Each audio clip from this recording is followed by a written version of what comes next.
예수 그리스도의 이름으로 구원을 받은 자들에게 특권이 있는데 그 특권이 무엇이냐 하면 하나님을 아버지라 부를 수 있는 은혜라는 겁니다. 지금도 유대인들은 그리스도인들이 하나님을 아버지라 부르는 데에서 경기를 합니다. 그들은 예수 그리스도의 십자가의 은혜를 알지 못하기 때문에 하나님을 아버지라 부를 수 없습니다. 자, 우리가 주 기도문을 할 때에 어떻게 시작을 하죠? 하늘에 계신 우리 아버지여 라고 그러잖아요. 그러면 하나님이 나의 아버지가 되시는데 어떤 믿음으로 우리에게 아버지가 되시는지를 확인하여야 될 거 아니에요. 그렇죠? 내가 믿음으로 믿지를 못하게 되면 하나님을 아버지라 부를 수 없게 된다라는 겁니다. 교회 안에 대표 기도를 하면서도 하나님을 아버지라 부르지 못하는 사람들이 많이 있어요. 하나님을 아버지라 부르게 되면 하나님의 모든 은혜가 나에게 임함으로 인하여 하나님과 나의 관계가 화목의 관계가 되고 사랑의 관계가 됨으로 인하여 하나님 앞에서 하나님의 말씀을 듣고 하나님의 뜻을 헤아리며 살 수 있게 됨으로 인하여 늘 감사와 기쁨이 넘치게 된다라는 겁니다. 자, 어떻게 우리가 하나님의 자녀가 되었는지를, 아들이 되었는지를 이제 말씀드리려 합니다. 우리가 예수 그리스도의 이름으로 구원을 받게 되면 예수 그리스도 안으로 들어가고 예수님이 내 안에 들어오게 되지요. 그렇죠? 그래서 구원은 하나님과 예수님과 연합됨을 말하는 겁니다. 그렇죠? 연합의 은혜로 말미암아 예수 그리스도께서 십자가에 죽으실 때 내 죄가 죽었고 예수 그리스도께서 부활하실 때에 나도 함께 부활을 했다라는 겁니다. 그러니까 연합의 은혜, 연합의 교리를 알아야 이 문제를 해결할 수 있게 됩니다. 자, 우리가 누구 안에 거한다고요?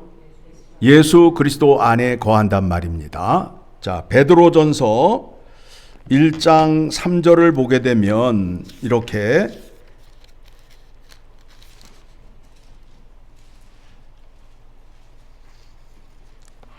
베드로전서 1장 3절 같이 읽습니다. 우리 주 예수 그리스도의 아버지 하나님을 찬송하리로다. 하나님과 예수 그리스도는 어떤 관계예요? 아버지와 아들의 관계가 되죠. 그렇죠. 그러니까 우리가 예수 안에 들어감으로 인하여 우리도 하나님을 아버지라 부를 수 있게 되었다라는 겁니다. 그런데 우리들이 아들이 된 것은 양자로서의 아들이라는 거예요. 양자로서의 아들이라는 거예요. 자, 그 앞에 히브리서 2장 11절의 말씀을 보게 되면 우리가 예수 그리스도 안에 있음으로 인하여 하나님을 아버지라 부를 수 있는 은혜와 믿음을 갖게 되었다라는 겁니다. 11절 시작. 거룩하게 하신 이와 거룩하게 함을 입은 자들이 다 한 근원에서 난지라. 그러므로 형제라 부르시기를 부끄러워하지 아니하시고. 그러니까 예수 그리스도께서 우리를 형제라고 부르는데 부끄러워하거나 창피하지 않으셨다라는 거예요. 왜 그런가 하면 그게 누구의 뜻이기 때문에? 하나님 아버지의 뜻이기 때문에 아들은 아버지의 말씀과 명령에 순종을 하여야 되기 때문에 그렇다라는 겁니다. 자, 우리가 이제 하나님을 아버지라 부를 수 있는 그 은혜의 믿음이 무엇인지를 깨달음으로 인하여 예수 안에 있는 자들은 예수님께서 하나님을 아버지라 부르신 것과 같이 우리도 하나님을 아버지라 부를 수 있게 되었다. 그렇죠? 그래서 여러분들이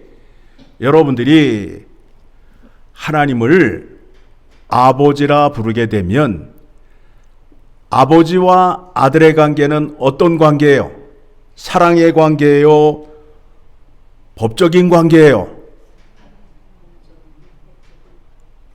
사랑의 관계가 되잖아요. 그렇죠? 아들이 아버지에게 잘못하게 되면 아버지가 법조 몇 항에 근거하여 빠따 5대 이렇게 하지 않는단 말이에요. 그렇죠? 이렇게 잘못했으니 티켓을 발부하거나 벌금을 내라 하지 않아요. 아버지와 아들의 관계는 사랑의 관계예요. 그렇죠? 예. 아버지가 아들을 사랑하고 아들도 아버지를 사랑하는 관계가 되었어요. 그러니까 하나님을 부를 때에, 하나님을 찬양할 때에 가장 좋은 게 뭐예요? 아버지라 부르는 거예요. 아버지라 부르는 거예요. 여호와 하나님, 그렇게 되면 약속의 하나님, 약속의 관계로서 언약을 맺은 여호와 하나님과 그의 백성으로서의 관계를 나타내는 거고, 그런데 하나님을 아버지라 부르게 되면 사랑의 관계가 됨으로 인하여 언제든지 하나님 아버지 앞으로 나아갈 수 있어요. 그렇죠? 아버지가 새벽 2시에 잠을 잔다 하더라도 아들은 아버지에게 나아가 당당히 아버지라 부르고 깨울 수 있어요. 그렇죠? 그게 특권이란 말이에요. 언제든지 하나님을 찾아 나아갈 수 있는 특권이 우리에게 있다라는 겁니다. 이해되셨죠? 자, 그러면 이제 우리가 하나님을 아버지라 부를 때에 생명의 풍성함의 은혜가 얼마나 큰지 알아보도록 하겠습니다. 그것을 비유로 말씀하셨는데, 비유는 어떤 때 사용하신다고요? 어떤 사물의 특징이나 이치를 통하여 전하고자 하는 말씀을 전할 때에 그 비유를 사용한다라고 우리가 확인하였습니다. 그래서 시편 23편을 가게 되면 우리가 잘 알고 있는 말씀입니다. 시편 23편을 가게 되면 하나님과 우리의 관계를 목자와 양의 비유로서 말씀을 하며 이해를 시키는 겁니다. 목자가 양을 어떻게 사랑하고 또 양은 목자를 따라가야만 하는 그 관계를 시편 23편의 말씀을 통해서 확인합니다. 1절 같이 읽습니다. 여호와는 나의 목자시니 내게 부족함이 없으리로다. 이 시의 저자가 누구예요? 다윗이란 말이에요. 그렇죠? 다윗이 하나님과 자신의 관계를 무엇으로 비유하여 시를 적었다고요? 목자와 양의 관계로 비유하여 시를 기록하였어요. 그러니까 하나님은 뭐가 되신다고요? 목자가 되시고 다윗은 양이 됨으로 이 말씀이 시작이 되는 거예요. 자, 그래서 그가 나를 푸른 풀밭에 누이시며 쉴 만한 물가로 인도하시는 도다. 하나님께서 우리를 택하신 이유와 목적이 무엇이냐 하면 우리를 하나님 나라 안으로 들어가게 해서 하나님이 왕이 되시고 하나님이 주시는 은혜와 인도하심과 보호하심 속에 평강과 안식을 얻게 하기 위함이라는 거예요. 여러분들이 그 말씀에 대해서 이해할 수 있는 것이 무엇이냐 하면 하나님께서 이스라엘 백성들을 출애굽시켜서 어디를 들어가게 했죠? 가나안 땅. 가나안 땅은 젖과 꿀이 흐르는 곳이고 하나님만 섬길 수 있는 곳이에요. 그렇게 됨으로 인하여 하나님께서 그 땅을 지켜주심으로 인하여 우리에게는 안식과 평강이 넘치는 곳이란 말이에요. 그렇죠? 그러니까 양이 안식과 평강을 얻기 위해서는 누구를 따라가면 된다고요? 목자를 따라가면 된단 말입니다. 여러분들은 안식과 평강을 얻기 위해서 누구의 말씀을 듣고 순종하면 되는 거예요? 하나님의 말씀을 듣고 순종하면 된단 말입니다. 그렇죠? 그렇게 하시는 이유가 3절 내 영혼을 소생시키시고 자기 이름을 위하여 의의 길로 인도하시는 도다. 우리를 푸른 초장으로 잔잔한 물가로 인도하시는 이유가 무엇이냐 하면 우리의 생명을 풍성케 한다라는 거예요. 풍성케 한다라는 거예요. 그래서 그 양이 성장하게 함으로 인하여 의의 길을 가게끔, 즉 하나님이 원하시는 그 길을 갈 수 있도록 우리에게 날마다 일용할 양식을 허락해 주신다라는 겁니다. 4절 같이 읽습니다. 내가 사망의 음침한 골짜기로 다닐지라도 해를 두려워하지 않을 것은 주께서 나와 함께 하심이라. 주의 지팡이와 막대기가 나를 안위하시나이다. 내가 사망의 골짜기를 간다 할지라도 내가 두려워하지 않는 이유가 무엇이냐 하면 약속대로 세상 끝날까지 너희와 함께 하시겠다라는 약속의 말씀이 있잖아요. 그렇죠? 그렇게 인도해 주시는데 어떤 방법으로 인도하시느냐 하면 지팡이와 막대기로 인도하신대요. 지팡이는 갈 길을 가르치는 말씀이 되고 막대기는 뭐예요? 곁길로 나가면 때리는 거란 말이에요.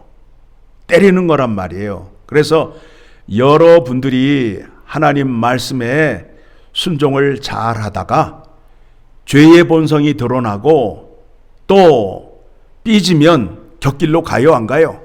가잖아요. 오늘 기분 나빠서 교회 안 가 그러잖아요. 애들이 엄마 나 기분 나빠서 오늘 학교 안 가. 그러면 어떻게 해요? 가지 말라고 그래요? 몽둥이가 날아가요? 몽둥이가 날아가듯이 여러분들이 의의 길을 가야 되는데 가지 않으면 막대기로 치라는 거예요. 예수님께서 부활하신 후에 그 세 번이나 부인하였던 베드로를 불러다 놓고 베드로에게 질문을 하시잖아요. 네가 나를 사랑하느냐? 주님께서 아시나이다. 그러니까 뭐라 말씀하셔요? 내 어린 양을 먹이라. 어린 양을 먹여서 성장시키라는 거예요. 또 묻습니다. 네가 나를 사랑하느냐? 주님께서 아십니다. 뭐라 그래요? 이번에는 내 양을 치라. 세 번째, 내 양을 먹이라 라고 말씀하는 거예요. 그래서 여러분들이 말씀에 순종하지 않고 곁길로 나아가면 하나님의 말씀으로 권면하고 여러분이 돌아올 때까지 계속해서 잔소리를 해야 된다라는 거예요. 왜 잔소리를 해요?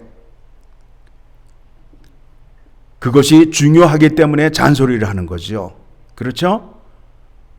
교회에서 하나님의 말씀을 전할 때에 중요한 것은 거듭거듭 말씀할 수밖에 없고 또 여러분들이 순종의 자리로 돌아와야 되는데 순종하지 않을 때는 어떻게 해야 된다고요? 돌아오게끔 하나님의 말씀으로 찌르기도 하고 두들기기도 하고 또 불로 태우기도 하고 호령으로 깨우친단 말이에요. 그렇죠? 그런데 하나님의 말씀을 전하면서 죄를 지적하거나 책망하는 소리를 하게 되면 삐져요, 안 삐져요? 삐지잖아요. 목사가 감히 교인들에게 야단을 치고 큰 소리를 한다고 그러면서 기분 나빠서 교회 안 나간다고 그러잖아요.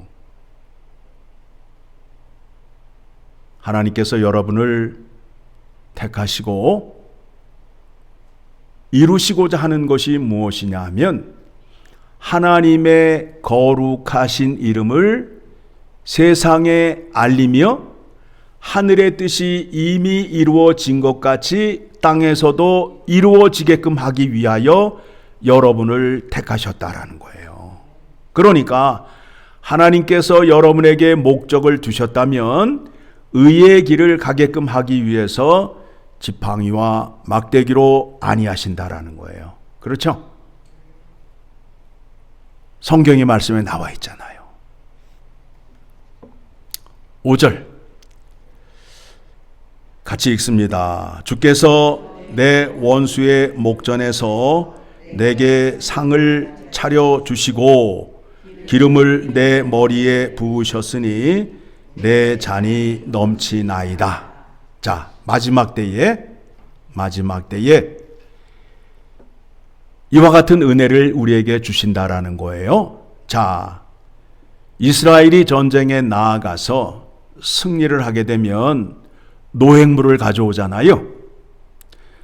적군의 왕을 포로로 잡아오잖아요. 그렇죠? 왕을 포로로 잡아다 놓고 포송줄로 묶어놓고 또 그 뒤에 적군의 군대를 놓고 그 다음에 잔치가 벌어진단 말이에요. 그렇죠? 승리의 잔치가 벌어지게 된단 말입니다. 그때의 승리의 하이라이트가 뭐예요? 적군의 왕이 칼에 죽임을 당할 때에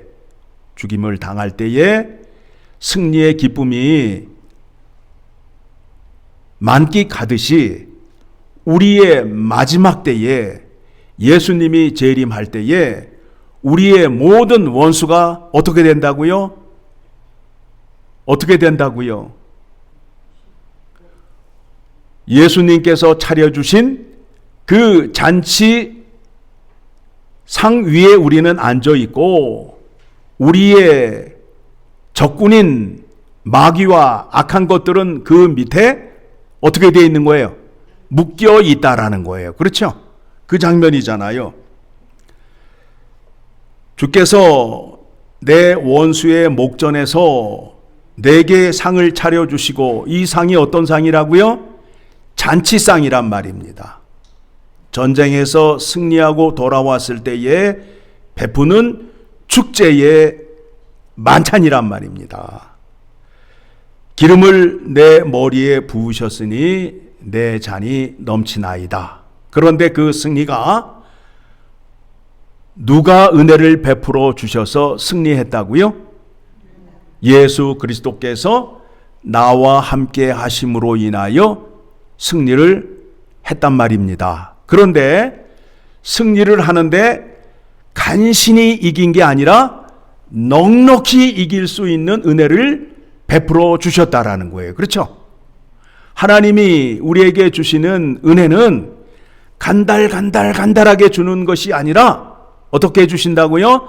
넘치도록 부어주신단 말입니다. 넘치도록 부어주시는 은혜로 말미암아 내가 승리를 하고 그 영광의 자리에 앉게 되었다라는 겁니다. 6절, 내 평생의 선하심과 인자하심이 반드시 나를 따르리니 내가 여호와의 집에 영원히 살리로다. 이 은혜를 누가 받았다는 거예요? 다윗이 받은 거 아니에요. 다윗이 전쟁에 나가면 패하였다, 승리하였다? 승리하였다. 누구 때문에 승리하였다? 하나님의 은혜로 말미암아 승리하였다. 그렇죠? 그러니까 하나님과 함께 하기만 하면 승리는 보장이 된 것이다.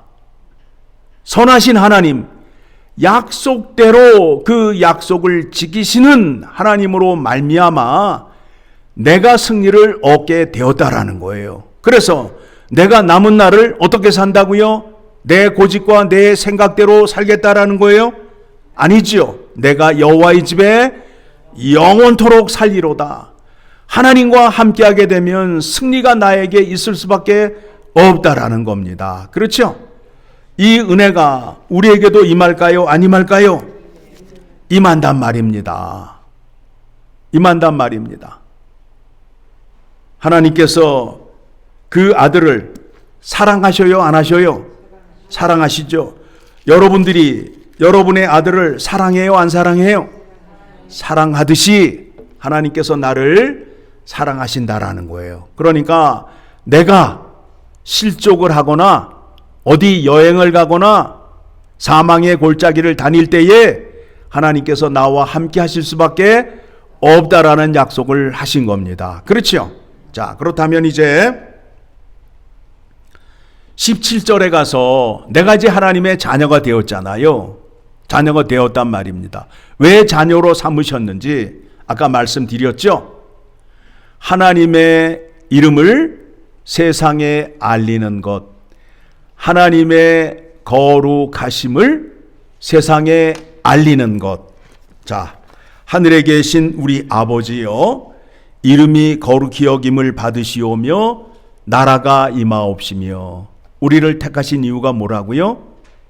하나님 아버지의 거룩하심을 세상에 알게 하기 위하여.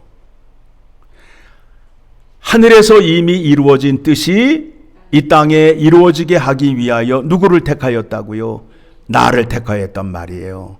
하나님께서 이루시려 하는 일을 누구를 통하여 이루시겠다는 거예요? 나를 통하여 이루시겠다는 거예요. 그런데 그 일을 이루는 데 있어서 세상이 호의적이지 않아요. 그러니까 고난과 순환이 따를 수밖에 없어요.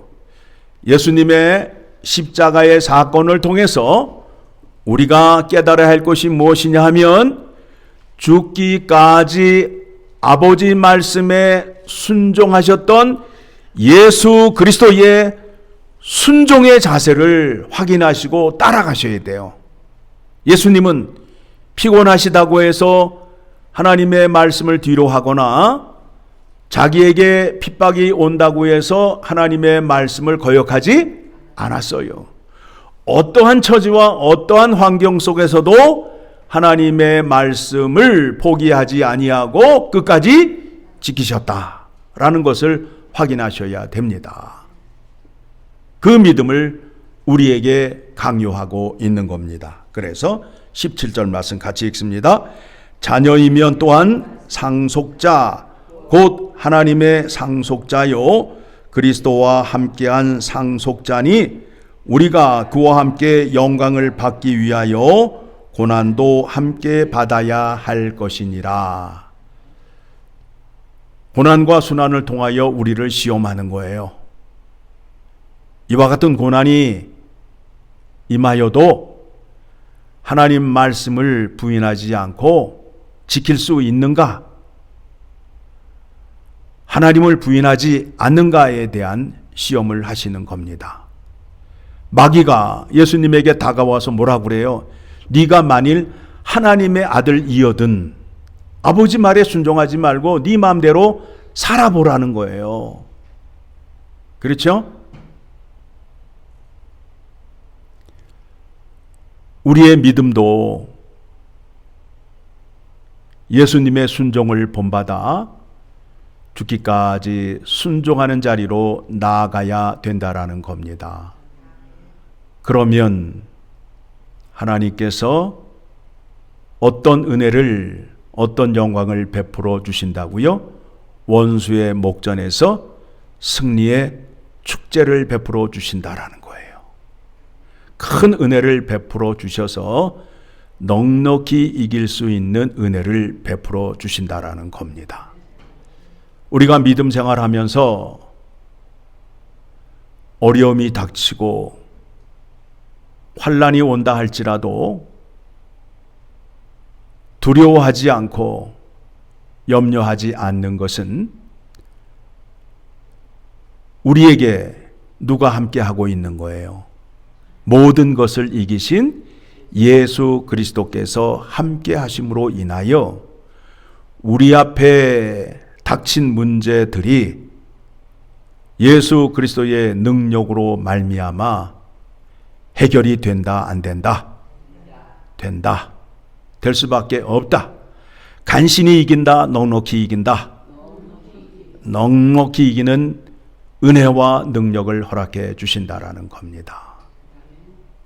자, 오늘 말씀 통해서 확인합니다. 하나님과 우리의 관계가 어떤 관계라고요? 아버지와 아들의 관계예요. 그러니까 아버지가 자신보다 누구를 더 사랑해요? 아들을 더 사랑하잖아요. 그 믿음으로 하나님을 섬기는 여러분 되시기를 간절히 소망합니다.